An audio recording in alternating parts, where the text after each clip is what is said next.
Welcome to the Third Spiritist Federation of Florida Conference. Mediumship, a human attribute.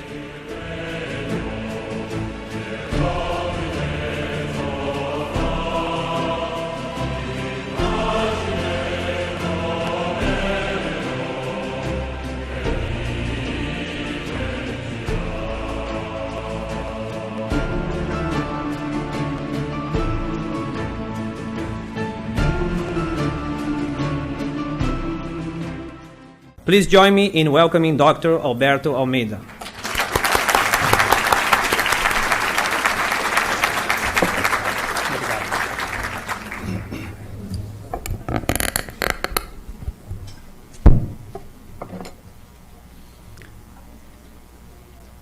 Queridos amigos, a nossa ternura paraense, num toque bem da Amazônia.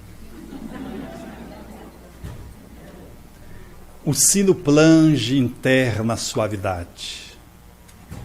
No ambiente balsâmico da igreja, entre as naves, no altar, em tudo adeja o perfume das flores da saudade.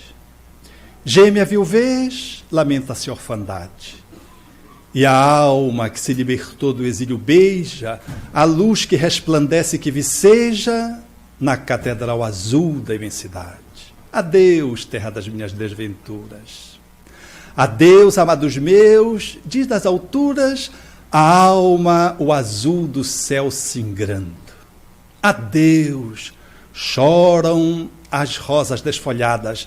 Adeus, clamam as vozes desoladas de quem ficou no exílio soluçando. O poema é de Alta de Souza. Um soneto de beleza incomparável, que se torna mais belo quando da circunstância em que ele surgiu. Traduzindo, a excelência de um médium que começava nos seus primeiros passos e que desafiava a cultura, os artistas, os críticos, que levantavam a hipótese de dizer que ele era um falseador, simulando escrever poemas dos mortos, mas que na verdade, ele era apenas um falso. Era Chico Xavier depois da publicação do Parnaso de Além Túmulo, que haveria de enfrentar a crítica literária, a religiosidade dogmática, a descrença de alguns espíritas e, acima de tudo, teria que fazer o testemunho da veracidade do que representava a mediunidade, enquanto instrumento de iluminação que ele portava e que deveria, depois de um longo período, deixar cabalmente demonstrado que a mediunidade ela pode ser entrevista como uma psicoterapia da alma.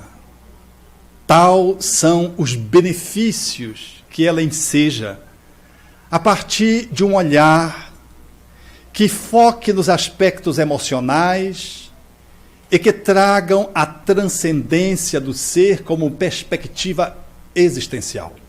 Desse modo, nós vamos alinhavar algumas considerações à guisa de trazer esse foco como uma contribuição a mais àquilo que está posto dentro do campo dos nossos estudos espíritas, a fim de que possamos melhormente avaliar a mediunidade e poder dar um enquadramento superior para o qual ela aponta, notadamente aqueles que estão envolvidos nessa abordagem do exercício dessa aptidão do ser.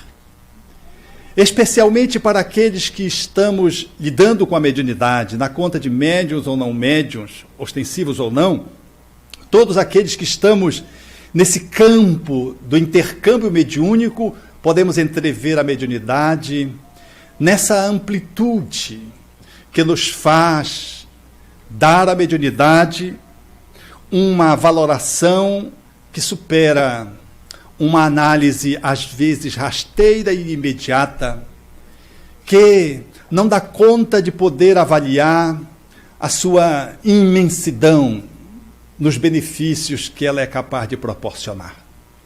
Por isso, o nosso foco ele vai se adstringir notadamente ao médium e àqueles que lidamos com a mediunidade, para que possamos lograr avaliar a mediunidade como uma terapia, como uma psicoterapia no campo da espiritualidade, quando exercida à luz do pensamento espírita. Desse modo, poderíamos entrever que... Cadê a bichinha ali? Aí, aqui?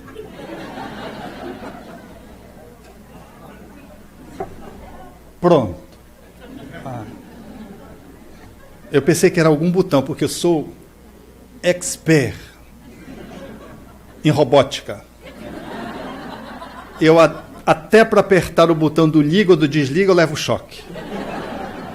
É a minha mediunidade de defeitos físicos. Aonde eu toco, vou abrir as portas e tomo choque. É uma incompetência cabal. Mas vai acabar um dia. A mediunidade está nessa perspectiva de um planejamento espiritual. E poderíamos entrevê-la ali como uma possibilidade de uma diferenciação que parece um detalhe, mas faz toda a diferença. A mediunidade como um compromisso de trabalho e a mediunidade que embute um comprometimento. Um compromisso, eu assumo uma tarefa, sem ter nenhum comprometimento, sem ter nenhuma pendência interna. E a mediunidade, como um comprometimento, é aquela que envolve, portanto, uma demanda de responsabilidade a mais, porque ela traz dentro de si componentes pendentes no campo da alma. Enquanto a mediunidade como compromisso é apenas um médium que pode se lançar no campo do mundo, no desenvolvimento da sua percepção extrasensorial do sexto sentido, aquela que envolve o comprometimento é alguém que suplicou ter a mediunidade a fim de trazê-la como forma de fazer face às suas dificuldades interiores. O primeiro, um Chico Xavier, que aceita vir para dar uma contribuição à humanidade, vindo dentro do movimento espírita, para trazer um lastro de contribuição através da sua mediunidade.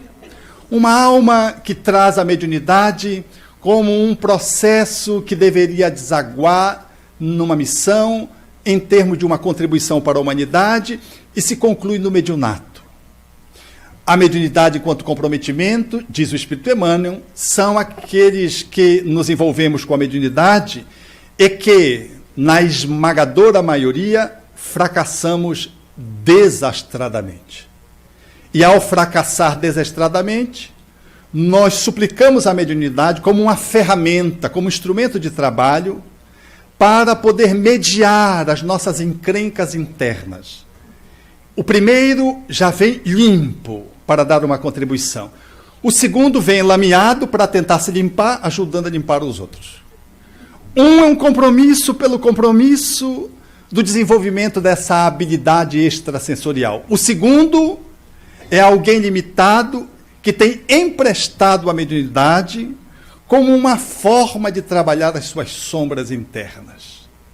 O que nos faz entender, portanto, nessa perspectiva, que o primeiro, ele traz o asseguramento de que ele está no caminho do desenvolvimento das suas percepções extrasensoriais, no caminho dos mundos que vão além do de regeneração. Os segundos, os que trazem comprometimento, eles guardam a mediunidade como uma forma de resgatar o seu passado sombrio. A esmagadora, ipsilíteres, a fala de Emmanuel, a esmagadora dos médios foram almas que fracassaram desastradamente. Não só fracassaram, fracassaram desastradamente. Então, aqueles que somos médiuns, trazemos já, numa certa medida, esse ônus, é um compromisso que embute um comprometimento. É um compromisso de trabalho, mas tem dentro desse compromisso o comprometimento. E quando nós fazemos esse plano, nós alinhavamos, portanto, uma caminhada. Para os primeiros, ela é mais livre, porque esses primeiros têm a salvaguarda de um passado luminoso. Para os segundos, é uma jornada árdua, difícil, espinhosa, que requer muita atenção, porque são almas claudicantes que já não conseguiram dar conta de si mesmas em outras oportunidades e agora avançam numa nova perspectiva reencarnatória, usando a mediunidade como uma instrumentação de serviço para facear os seus débitos anteriores. O próximo. Então, nessa perspectiva, nós vamos entender a mediunidade, já se foi posto aqui por mais de uma fala, dentro desse horizonte que o Espiritismo se nos apresenta, nesse escalonamento da mediunidade que o Centro Espírita embute enquanto um estudo, à luz do Espiritismo, um exercício que é o desenvolvimento da faculdade, como toda faculdade, ela precisa ser treinada, e a educação que envolve um norte, uma orientação para o bem. A casa espírita, bem alinhavada dentro da abordagem kardeciana, ela consegue alcançar esses três objetivos sinergicamente. Eu estudo a mediunidade, treino e dou um sentido positivo para ela. Educo-me, porque estudar a mediunidade, à luz do pensamento espírita, é uma honra e também uma responsabilidade.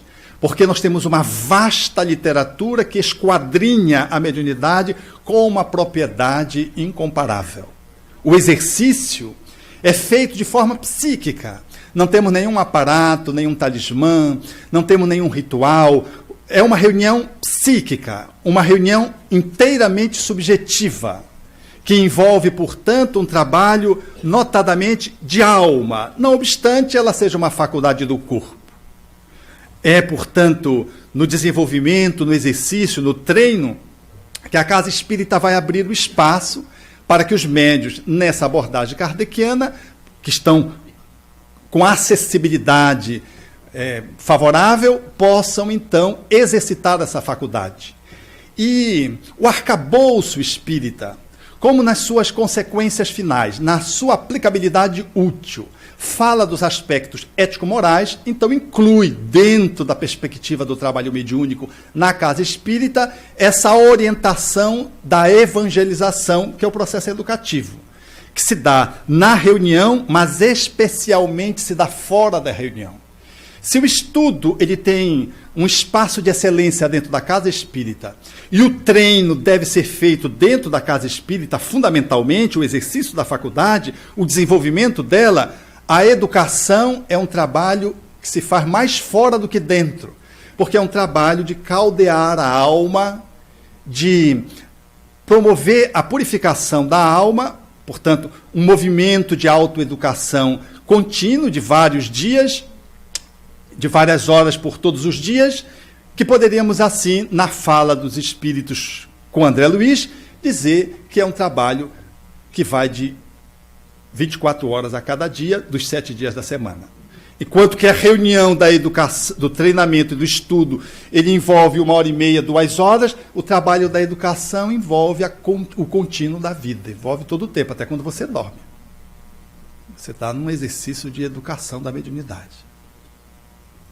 Porque você pode se surpreender durante o sono com os seus conteúdos internos e perceber se você está numa perspectiva de autoeducação ou se você está simplesmente frequentando a casa espírita como alguém que frequenta um culto e achando que os espíritos vão fazer por você aquilo que você tem que fazer por si mesmo.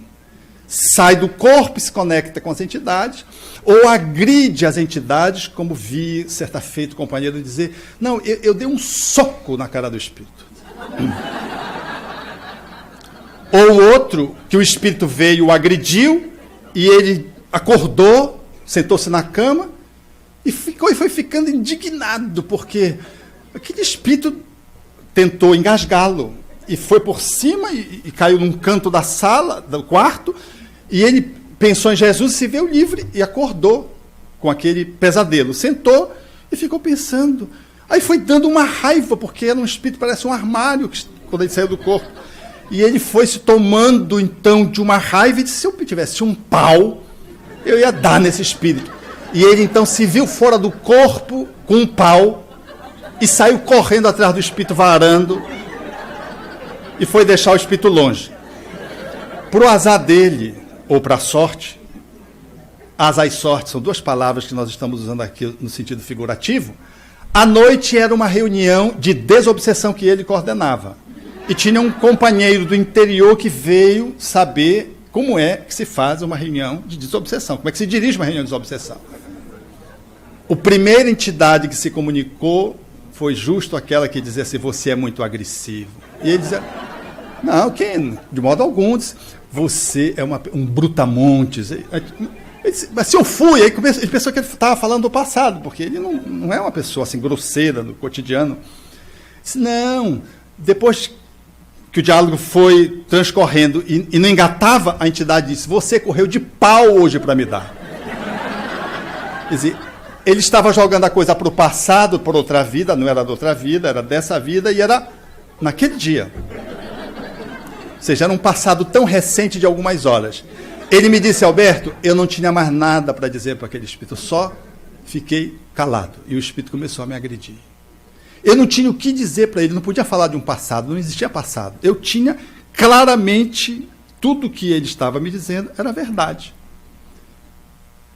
Felizmente, os espíritos amigos mostraram uma cena e no qual revelavam que a filha adotiva dele era o grande amor daquele espírito. E a entidade, ao vê-lo, esse quadro, e ao perceber a filiação que agora estava sob a tutela do seu inimigo, então começou a chorar. E disse, você é capaz de atender o amor da minha vida? E começou a chorar. Ele disse, me tirou de uma saia justa, porque ele não sabia o que fazer. Então ele disse, ali para mim foi um grande aprendizado, porque tem um monstro, parece que dentro da gente. Eu tive a oportunidade, eu despertei, eu pensei em Jesus, mas depois a invigilância me fez pensar que eu poderia enfrentar aquele brutamonte que ele atribuía à entidade com um pedaço de pau. Então, o processo da educação é um processo contínuo. O próximo. Logo, no âmbito da mediunidade, quando fazemos o transe, nós vamos entrar num campo de experimentação extraordinário. Porque todo o espírito que se comunica, ele traz o seu conteúdo de vivência, de emoções, o seu arcabouço intelecto-moral, espiritual. Ele traz toda uma bagagem com a qual você entra em link, entra em sintonia. E num campo terapêutico, uma das coisas fundamentais para que nós possamos ficar bem é fazer a conexão com a nossa emoção. Quem tem uma agressividade, como a do citado, contida, pode, num dado momento de vigilância, irromper e o vulcão poderá soltar as suas lavas. Quem tem um sentimento empedernido por um processo de educação, muitas vezes castradora, não é capaz de se sensibilizar com nada ou com ninguém. Uma entidade que se comunica empedernida ou sensível vai fazer você conectar com este tipo de emoção que está dentro de você, contida ou exacerbada, e uma entidade suscita isso. Se você tem uma agressividade muito destemperada, se você é uma pessoa que tem dificuldade de conter a sua onda, ou seja, o seu impulso, uma entidade, quando se conecta com você agressivamente, ela acorda essa emoção. Porque você é médium. E nesse caminho que você vai fazendo de autoeducação, você tem uma trajetória para fazer, a qual o nosso Daniel fazia menção quando respondia uma das questões acerca do animismo e da mediunidade, desse processo mesclado. Porque é assim mesmo. O médium, ele não é um telefone inteiramente biônico. Ele não é algo que se estabeleça sem alma. Ele é alguém, ele não é alma. Ele, quando muito, pode ser passivo, mas ele é alguém. E, sendo alguém, ele tem um conteúdo intrínseco de emocionalidade, de intelectualidade, ele tem um acervo, uma bagagem. Quando a entidade se aproxima e se conecta com ele pela psicografia, pela psicofonia, pela vidência, quando ele entra no campo da entidade, a entidade suscita nele aquelas energias que se configuram nas emoções, e essas emoções então acordam. Uma pessoa, por exemplo, que tem dificuldade de chorar, ao receber pela passividade mediúnica uma entidade chorona, vai ter a oportunidade de fazer conexão com a emoção do choro, do pranto. Uma entidade que venha, por exemplo, se comunicar num médium que tem uma dificuldade de sorrir, porque tem gente que não sorri nem no dia do seu aniversário. Parece que é um mármore de frieza. Às vezes em função dos problemas, às vezes em função de uma ancestralidade histórico-espiritual, às vezes uma educação muito militaresca, e a pessoa não consegue sorrir. Aí vem uma entidade que traz uma alegria fulgurante, que traga um entusiasmo febril, que traga um conteúdo de contentamento que transborde. Quando o espírito se conecta com esse médium marmóreo, é natural que ele vai ser balançado nas suas emoções. Ele vai sentir-se tocado por aquela emoção que vem de fora e mexe com as emoções que está dentro dele. E nesse âmbito, o médium ele vai ser favorecido pelos vários tipos de luzes nesse espectro da emoção, que vai acionar aqui, ora a alegria, ora aqui o sentimento da tristeza. Uma pessoa, por exemplo, que nunca experimentou o que é uma depressão, que quando vê alguém deprimido, diz, isso é preguiça. Só quem não passou pelo processo depressivo é capaz de dizer essa agressividade. Porque uma pessoa depressiva, falando da depressão, da sua experiência depressiva, eu me lembro de um cidadão que era assim muito tosco, e ele fez uma cirurgia cardíaca, fez uma ponte de safena, várias pontes de safena, e ele entrou em depressão depois, e ele dizia assim, tudo que eu sofri no pós-operatório do coração, todas as dores da cirurgia a céu aberto, elas não se comparam em nada à depressão que eu sofri. Porque para ele, desculpe-me, a expressão era a que ele usava, era frescura. No Pará a gente usa essa palavra frescura. Alguém que está assim, todo cheio de nhengo-nhengo, cheio de, né? Purpurina. Então, ele então dizia assim, eu senti o que é uma depressão. 1000 vezes uma cirurgia cardíaca. Abrindo o peito, era a expressão que ele usava, abrindo o peito, que faz a abertura do externo, né? Um pós-operatório sempre muito doloroso, a despeito das medicações, do que entrar num processo depressivo. Um médium, quando recebe uma entidade depressiva, nunca mais ele vai esquecer do que representa uma depressão. Ele vai saber o que é uma depressão. E ele vai ser tocado no seu sentimento de tristeza, porque a depressão é uma tristeza que adoeceu. Tristeza é uma emoção normal do ser humano. Aliás, muito útil no movimento da interiorização, da reflexão, da introspecção, como o frio que você pode usar para fazer um mergulho interno, um retraimento necessário. Mas a depressão é entrar num processo de enregelamento, é estar num processo de adoecimento, é doença dessa emoção chamada tristeza. Logo, quando dos fenômenos mediúnicos, aqueles que se envolvem na tarefa mediúnica, de qualquer tipo de mediunidade, vão apresentar essa conexão com essas emoções. E isso vai lhes fazer acordar algumas emoções ou perceber que uma emoção é demasiadamente exagerada. Quando alguém, por exemplo, tem um estopim muito curto, um colérico, por exemplo, uma pessoa que é colérica, ao aproximamento de uma entidade raivosa, ela vai se sentir potencializada e vai mostrar uma agressividade que nem é da entidade, é mais dela, é mais anímica.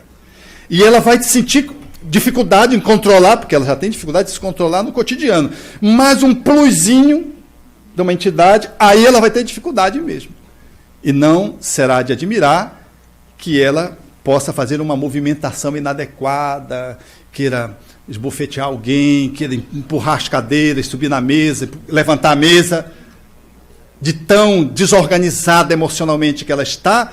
Às vezes é necessário até afastá-la por um tempo, porque ela precisa se educar no campo da raiva. Ela não está em condições ainda de comparecer a uma atividade do treinamento da mediunidade. Porque o filtro está tão comprometido que qualquer entidade irritadinha vai causar nela um estopim e uma explosão de agressividade. Faz sentido isso para vocês? Qualquer semelhança é coincidência mera. Ok? Conexão com as emoções. Acorda em você aquilo que está escondido. Alguém que traga um sentimento, outro, derivado das emoções básicas, e que está escondida, uma ansiedade, um aproximamento de uma entidade, faz com que essa ansiedade entre num processo de maximização. E o médium, então, a partir daí, vai podendo perceber-se mais amplamente em função desses contatos espirituais que ele vai fazendo. Então, isso é um trabalho notável para que você possa perceber o seu perfil de funcionamento, o seu estilo de ser, da sua personalidade, e avaliar como é que funcionam esses sentimentos, angústia, ansiedade, medo, fobia. Medo é um sentimento comum ao ser humano, mas a fobia não é desejável, é doença.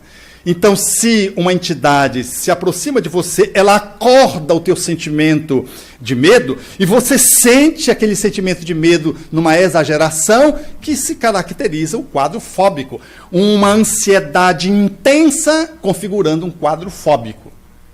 E aí, pós-transe, você já pode mediar agora o medo que você sente. Aquele medo exagerado de alguém fóbico que se comunicou por você, que se aproximou de você, porque ele não precisa concluir um transe psicofônico, ou, mais amplamente, dominando todos os centros motores do corpo, chamado incorporação na fala de Palhano, quando ele domina todos os centros motores e pode movimentar o corpo como inteiro, para você poder sentir essas emoções serem atiçadas. A aproximação de uma entidade desperta as tuas emoções antes que o transe se faça mais ostensivo ou se conclua por esta ou aquela modalidade mediúnica. O próximo. A partir daí, você vai podendo diluir alguns conteúdos internos. Porque a entidade que chora por você, você chora junto, como alguém que está fazendo, por exemplo, uma representação do teatro. Ele chora a personagem, mas ele chora junto. Quando a personagem está chorando a morte do pai, o ator, por exemplo, pode estar chorando a morte do filho, que perdeu nessa vida e ainda não superou. Ele usa aquela estratégia e ali, fazendo uma representação, ele está diluindo o seu sofrimento. Esse processo é um processo catártico numa linguagem psicológica. A reunião mediúnica, ela nos propicia essa catarse, porque nós começamos, então, a mobilizar os nossos conteúdos internos a partir das conexões com os espíritos, e as nossas emoções, então, começam a fluir. Elas começam a sair. Muitas delas estão contidas. Uma agressividade retida, por exemplo, e uma entidade grosseira, raivosa, que venha se comunicar, por exemplo, numa psicofonia, dá ensejo que a pessoa coloque e libere aquela agressividade que é muito contida, muito retida. E ela vai soltando a fim de que ela possa não só se liberar dessa agressividade quando está destrutiva, mas ter a oportunidade depois de manejá-la de uma forma positiva. Logo, esse transe, ele nos permite, ao lado da entidade, junto com a entidade, mesmo servindo de ponte, de medianeiro, mesmo sendo passivo, nós vamos colocando ativamente os nossos conteúdos internos e vamos, então, diluindo as nossas sombras internas. Uma entidade que traga uma grande dor, um grande conflito, e que bata num conflito seu, ele faz com que você possa ir ali diluindo. Então, a entidade está falando, por exemplo, da sua mágoa. e quando ela chora em função da dor que sofreu, você ao mesmo tempo, inconscientemente ou conscientemente, dependendo do transe, você vai diluindo a sua mágoa junto. Porque a dor dela é a sua dor também, num certo nível. Essa mágoa pode estar nesta vida, mas essa mágoa pode estar no inconsciente profundo. E por isso uma comunicação de uma entidade suicida, por exemplo, fala tão profundamente a você quando você psicografa uma mensagem do suicida. Parece que é você, porque foi você já suicidou. E quando a entidade se conecta, você ajuda a entidade e trabalha as pendências internas do suicídio, colocando para fora dores que ainda não foram de todo eliminadas. Você vai diluindo internamente quando faz esses transes. Esses transes envolvendo entidades negativas, entidades que tragam imperfeições, estejam elas conectadas pelo passado com você ou não. Se estiverem conectadas com você, com mais razão. E pode ser uma conexão em função de um sentimento aparentemente saudável. Alguém que ame muito você, no movimento de apego, portanto, no amor adoecido, você vai poder lidar com esse alguém que se comunica com você pela vidência, pela audiência ou pela psicofonia e vai lidar com essa transição do amor que tem muito apego e se desconfigura como amor. E se alguém que é vinculado a você, você ao mesmo tempo que você identifica isso, você identifica uma atração, porque é um vínculo afetivo, não é um ódio. E isso é alguma coisa que parece simples, né? Mas é de alta complexidade. Eu lembro do Raul, quando tinha uma entidade que era vinculada a ele, e a entidade fazia assim. Quando alguém falava mal do Raul, vinha percebendo do Raul, a entidade vinha e fofocasse. Não, esse aí não é sério, não. Ele estava ali falando de ti, isso, falando aquilo. Mas era um fofoqueiro. E o Raul sabia, porque a entidade via quem falava mal dele fora e vinha falar bem na frente dele. E a entidade entregava.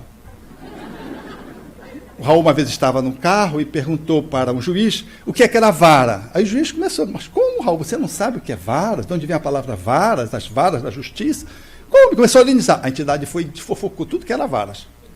Aí o Raul começou a dizer o que significava varas. Aí o seu motorista amigo ficou assim, como, Raul? Por que você perguntou se você sabe? Era o fofoqueiro. Então, esse fofoqueiro chegou a um ponto que o Camilo disse, ou você fica com eles ou você fica com a gente. Porque ou você dá ouvido para ele, então o Raul teve que começar. Quantos amigos da gente, pegando aqui no plano dos encarnados, são esses amigos assim, chegam e detonam as tuas relações em nome do amor. Não, olha, porque eu sou teu amigo, eu vou te dizer. Aí diz tudo que não presta. Não é útil, não é bom, é meia verdade. Às vezes é verdade inteira, mas não é bom, não é útil. E detona. E você diz, o meu melhor amigo.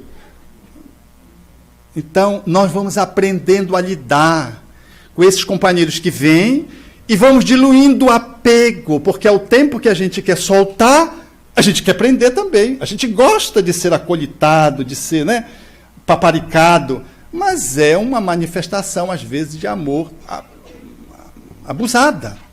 Às vezes é um ex-amor de uma vida anterior, de nível de conjugalidade. Vi agora recentemente, num atendimento psicoterapêutico, esse processo se dando. A entidade trouxe a pessoa porque ela queria que ela viesse para mim, para que eu pudesse ajudá-la. E era um ex-amor da vida dele, anterior. Então ele inclinava a pessoa para relacionamentos suicidas, com o objetivo de o relacionamento não dar certo, ela deprimia e suicidá-la, porque ele queria que ela voltasse para o mundo espiritual, para os braços dele. Veja que amor bonito, né? Sacrificava o outro. E ele disse para mim, eu que trouxe ela aqui. Porque eu tinha tido um encontro terapêutico quase um ano atrás, e eu tratei muito bem, porque é assim que os espíritos nos ensinam, né? Num setting terapêutico, de repente ele se comunicou. A gente não faz reunião mediúnica no consultório, mas às vezes as entidades se comunicam assim. E ele se comunicou e eu tratei ele bem. Se tu fores a única pessoa que me tratou bem, onde eu chego me expulsam, me expulsam, me expulsam, me expulsam. Então eu trouxe ela aqui, mas ele trouxe ela aqui para que eu fizesse o que ele quisesse. Perceberam, né? Então aí nós vamos, o próximo, vamos ver essas dificuldades. Nós vamos aprender vivendo os conteúdos de vida positivos ou negativos, dependendo das entidades que se fazem ponte com você, que é o médium. Você não precisa se suicidar para saber qual é um suicídio. Receba uma entidade suicida e você veja o que é um suicídio. Você vive o suicídio. O suicídio que ela vive, você vive junto. Então você vai experimentando nesse espaço de ciência espírita o que a filosofia do estudo sistematizado diz. A filosofia nos ensina as leis. E aqui você tem o fato demonstrando o que acontece com aquele que se suicida, com aquele que se sacrifica pelo outro, com aquele que é um homicida, com aquele que viveu a pedofilia. Enfim, você experimenta, mas também experimenta as atitudes nobres. Quando uma entidade se envolve com você cheia de compaixão, porque é uma entidade compadecida, uma entidade nobre, você sente a compaixão. E quando ela conta a história, falando para o grupo, por exemplo, numa psicografia, numa psicofonia, por exemplo, você está no psiquismo dela e você sente o que é a compaixão sem tê-la ainda desenvolvido naquele nível. Ela sai e você fica... Queria que acaba a reunião, às vezes, mediúnica, acaba, ninguém senta, ninguém quer levantar, todo mundo fica sentado, está todo mundo com fome, cansado, no início, no final, porque todo mundo fica ali, num final apoteótico, né, de espíritos superiores, que às vezes dão uma colher de chá para a gente fica ali, como Pedro lá, João, lá no pé do Tabor do monte, querendo montar tenda. Porque a gente quer se impregnar de uma energia que vem de fora, efetivamente que vem de fora, mas que acorda porque nós temos dentro de nós mesmos em algum nível. E isso nos faz tão bem que a gente sabe o que é ser terno ao receber uma entidade cheia de ternura. E a gente sabe o que é uma entidade odiosa ao receber uma entidade odiosa. Você não precisa odiar numa manifestação de crueldade para saber o que é a crueldade. Basta receber uma entidade cruel. Uma entidade cruel que se vincula faz você sentir aquela qualidade de energia, de fluidos, e você sente-se até estranho recebendo, por exemplo, um viking beligerante em grau extremo, pessoas que sobreviviam num frio atroz, de baixa estatura, mas de uma agressividade incomparável. Quando você recebe um viking, você dá-se conta do que representa uma agressividade feroz de alguém que é capaz de comer o outro. Então, o médium, quando sente vontade de beber sem gostar de álcool, sente uma vontade de beber, antes da reunião mediúnica, vai para a reunião mediúnica, sente vontade de parar num botequim, você tem vontade de parar nesse botequim, e chega lá, se comunica com uma entidade bêbada. Você sabe, você não precisou fazer o transe, você já sentiu o que é uma pulsão para o etilismo através de uma aproximação de uma entidade que vai lhe permitir você aprender com ela acerca de tudo que ela traz de positividade ou de limitação e de negatividade. Então, o transe mediúnico, ele vai nos tornando expert nesta ou naquela emoção, quanto mais a gente vai exercitando, treinando, em maior número de tempo, em maior número de reuniões, nós vamos ganhando excelência, porque esse movimento é o movimento psicoterapêutico da alma, no qual eu vou diluindo as minhas encrencas, vou me dando conta de como é que eu sou, vou experimentando a sensação negativa do outro, a positiva do outro, eu vou então numa alquimia da alma, vivendo todas essas experiências sinergicamente e sincronicamente e sinfonicamente. Tudo junto. Então vai havendo uma transmutação, vai havendo um movimento de aperfeiçoamento da alma, que a gente nem se dá conta disso. Muito embora esteja trabalhando com aquela regularidade semanal, atendendo as entidades. Então, nós vamos aprender com cada história. Cada entidade que traz uma história é um livro vivo que eu vivo. Porque uma coisa é eu dizer para vocês, olha, eu quero ensinar para vocês como é que é o igarapé lá em Belém do Pará. Eu vou precisar de geografia, de botânica, de ecologia, eu vou precisar eu vou precisar de juntar umas 10 ciências para explicar o que é um mergulho no Igarapé, lá em Belém do Pará.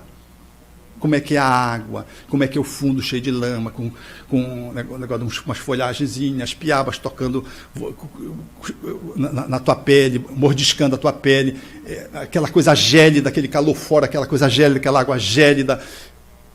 Isso eu posso fazer para vocês, mas uma coisa é de fazer isso e demorar uma semana explicando para vocês, e outra coisa é eu pegar vocês e jogar assim no garapé. Tá aí, isso é um garapé. Você mergulhou, você saiu, você sabe muito mais sobre o garapé do que uma semana de explicação que eu dei para você. Então, um transe de alguém que fez crueldades, ele sabe o que é crueldade, porque ele mergulhou no garapé da crueldade. Ele mergulhou no garapé do infanticídio. Ele mergulhou no garapé dos abortamentos ou dos abortados. Ele sabe, porque ele viveu a experiência junto com o Espírito. Então, esse movimento de participar das reuniões mediúnicas, das mais simples à de maior complexidade, que é a desobsessão, é um processo de laboratório no qual você vive e aprende através da experiência. Então, a literatura que você estuda espírita, ela entra no processo de acoplamento. Teoria e prática, ciência e filosofia se juntam e permitindo que você viva agora conscientemente uma ética e ponha em ação essa ética vivendo a moral espírita. Então veja que é uma coisa muito bem enredada o pensamento espírita, porque ele tem toda essa complexidade que nós precisamos estar olhando para todos os ângulos, a fim de que possamos viver o espiritismo trinariamente. Se alguém quiser viver o espiritismo para uma banda ou para outra, em detrimento das outras, nós estaremos fragmentando o espiritismo e estaremos pegando do espiritismo apenas uma pequena parte dele, sem lograr perceber a excelência do seu conjunto. O próximo. Nós vamos aprender a desenvolver virtudes, porque a cada transe eu vou ter que trabalhar dentro de mim mesmo, desde a fala de alguém que quer ofender o outro, ou ofender o próprio médium comunicante, eu vou ter que segurar a língua. Imagine isso para um maledicente. A dificuldade que é, porque o maledicente ele adora dizer, olha, não é querendo falar mal, mas aí vem, larga o pau. André Luiz diz que a gente não consegue falar por mais de 5 minutos sem não falar mal do outro. Quando ele está descrevendo um enterro, né? Um sepultamento, ele fala essa fala no livro Obreiros da Vida Eterna. Agora, imagine um maledicente campeão. Então, ele incorpora uma entidade jocosa, que traga a ironia, a sátira, por excelência. E que vai querer fazer isso com cada membro da reunião. Eu já vi isso. O cidadão olhava para um e fazia uma sátira. Parece que você via ali, visualmente, o que ele desenhava do outro. Verbalmente, ele fazia um arremedo do outro, e saía dizendo um por um assim. Gente, aquilo era desequilibrante, porque era de uma perfeição. Era de uma perfeição, o espírito era de uma qualidade de expressão que eu ficava de excelência. Então o médium, ele vai, ao tempo que ele vai fazendo isso, ele vai tendo que triar, então ele vai ter que exercitar as virtudes. Então na reunião mediúnica, ele vai segurar a fala, ele vai segurar o gesto demasiado. Se a entidade quiser dar na cara do esclarecedor, do dialogador, ele vai ter que contornar, ele vai ter que desenvolver disciplina, ele vai ter que desenvolver uma série de virtudes na hora da reunião e fora da reunião. Então, ser médium, no exercício da reunião mediúnica, no treinamento, e enseja no processo educativo o desenvolvimento das competências da alma, no âmbito do Evangelho. Então, você vai aos poucos, quando a entidade se comunica, envolvendo na sua ternura, porque antes que a pessoa se dirija ao espírito, você está envolvendo o espírito. O primeiro impacto psicoterapêutico para o espírito é o transe que ele faz com o médium. E quando esse processo se dá, naturalmente o espírito já perde a sua potência de agressividade, de destrutividade, entra no campo, porque não é só o espírito que influencia no médium, o médium influencia no espírito. E antes que aquele que vai conversar com o espírito chegue, o espírito já está sendo envolvido dentro de uma dinâmica de tratamento. E se o conversador for atrapalhado, e se não valer de nada a conversa dele, ainda assim o transe terá valido, porque o médium, de alguma forma, envolveu. Mas para ele fazer isso, ele vai ter que desenvolver docilidade, ele vai ter que desenvolver disciplina, ele vai ter que ter perseverança. A entidade quer falar assim, eu quero falar, e disse, não pode. Então os transes lá, não pode haver aquele outro transe simultâneo, ele tem que segurar. Então, psiquicamente, às vezes ele conversa com a entidade, segurando ela um pouquinho lá, e a entidade fica insistindo, e ele tem que ser tão teimoso quanto a entidade, às avessas, através da perseverança, vai desenvolvendo a virtude. Assim, os médiuns somos chamados a desenvolver as competências das virtudes que vão nos conectando com o nosso anjo guardião. Quanto mais você vai diluindo as suas encrencas e vai exercitando as virtudes, transmutando as negatividades em positividade, você vai melhorando o padrão vibratório e você fica mais sensível ao seu anjo guardião e aos bons espíritos. E vai melhorando o processo intuitivo fora da reunião. E a vida tende a fluir dentro do canal, no leito do rio, com mais fluência, com mais acessibilidade, com mais produtividade, porque você está melhor conectado com aquele que sutilmente, intuitivamente, lhe presta auxílio, em função do gabarito de uma sintonia que você vai aperfeiçoando a cada tempo, através desses passos anteriores que você dá. O próximo. Lógico que também você vai atendendo às suas entidades que se vinculam a você pessoalmente, aos outros. Você vai se desonerando dessa perturbação espiritual e você vai melhorando, espiritualmente falando, como se você tivesse feito uma psicoterapia de longo curso. Disse-me uma entidade ainda há alguns meses, 2 meses e meio atrás, ela dizendo assim, eu a persigo há 26 anos. Mas nos 3 últimos anos, ela vem se tornando inacessível. E agora, eu já não consigo mais acessá-la. A entidade estava completamente vencida. Era o obsessor. Ela vinha fazendo um trabalho de autoconhecimento, trabalho terapêutico, era uma pessoa que não era espírita, por 3 anos. Depois de 3 anos, ela iniciou um processo de vínculo com o espiritismo. E nos 3 últimos anos, portanto, nos 6 últimos anos, ela foi melhorando. Nos 3 últimos anos, ela integrou-se no espiritismo e foi melhorando de vento em popa, médium, vendo essa entidade. E a entidade me disse assim, eu cheguei a levar ao enlouquecimento, mas eu não consegui o meu intento. Ela foi ao psiquiatra, tomou remédio psiquiátrico por um tempo. Hoje é um trabalhador na área mediúnica, estudando frequentemente a literatura espírita, os estudos de iniciação, estudo sistematizado. 3 anos agora ela está num grupo mediúnico, com a mediunidade abundante e com um comportamento que a família, o apelido dela em casa era louca. E agora ela é a mais lúcida da família. E a entidade me dizendo isso. Nos 3 últimos anos eu perdi o contato com ela. Foi a mudança de padrão atendendo as entidades. Vamos já para os últimos.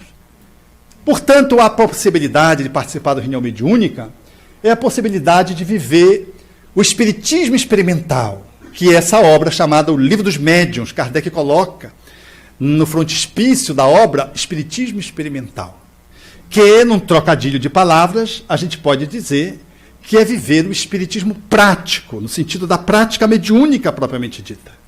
É a oportunidade de trabalhar essa aptidão, fazendo benefícios que nós não podemos avaliar. Eu digo que em Belém do Pará, um bom médium, ele faz, junto com o centro espírita, com o qual ele participa, e ao lado dos outros centros espíritas, nós fazemos mais bem ao Brasil do que o SUS.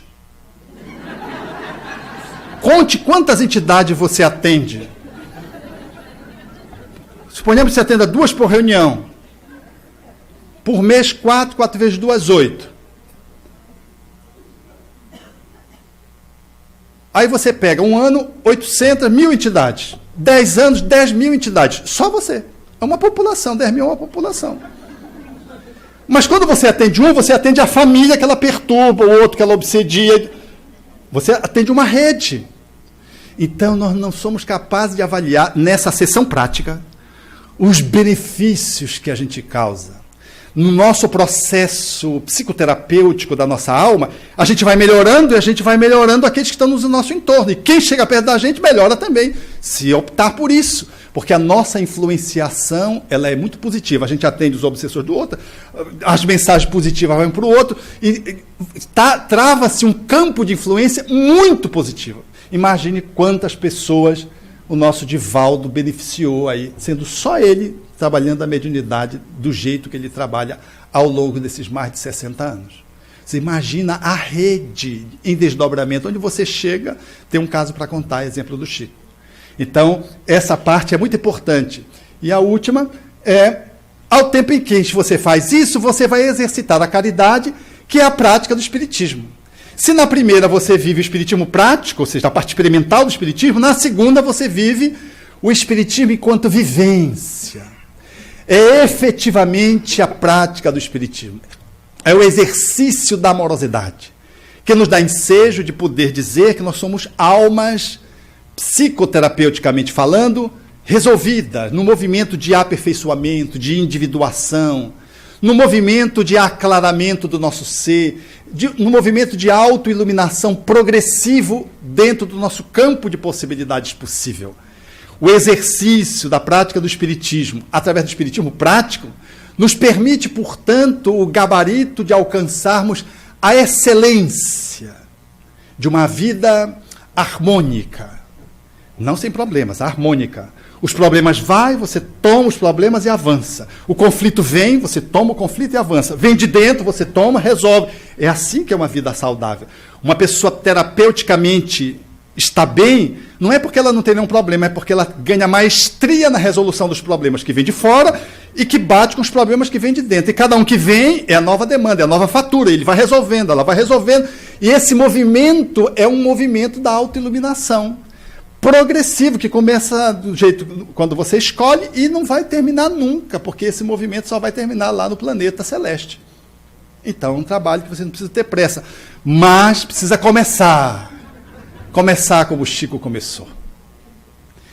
Tão pouco tempo, publicar aquela obra, com mais de 50 autores, brasileiros e portugueses, que chegou a arrancar de alguns críticos literários, se ele imitou, acusado de pastiche, ele pode ocupar quantas cadeiras ele quiser na Academia Brasileira de Letras, dizia lá Monteiro Lobato.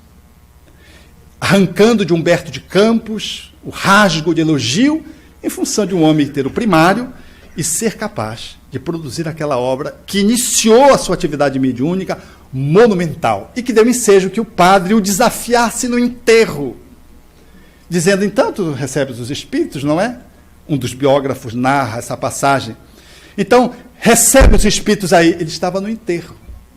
Ele sentou-se ali, na singeleza do seu gesto, pegou um papel e foi escrevendo diante do sacerdote que acompanhava aquele ainda jovem e que despontava para a mediunidade, que mais tarde seria esse filão aurífero mediúnico, nos dando a oportunidade de pensar o quanto nós podemos avançar nessa terapia da alma que o Espiritismo nos oportuniza de ser médium, dentro da reunião e fora dela, todos os dias, o dia inteiro.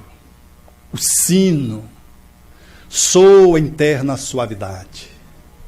No ambiente balsâmico da igreja, entre as naves, no altar, em tudo voeja, o perfume dos louros da saudade. Geme a viuvez, lamenta-se a orfandade. E a alma que regressou do exílio beija a luz que resplandece que viceja na catedral azul da imensidade.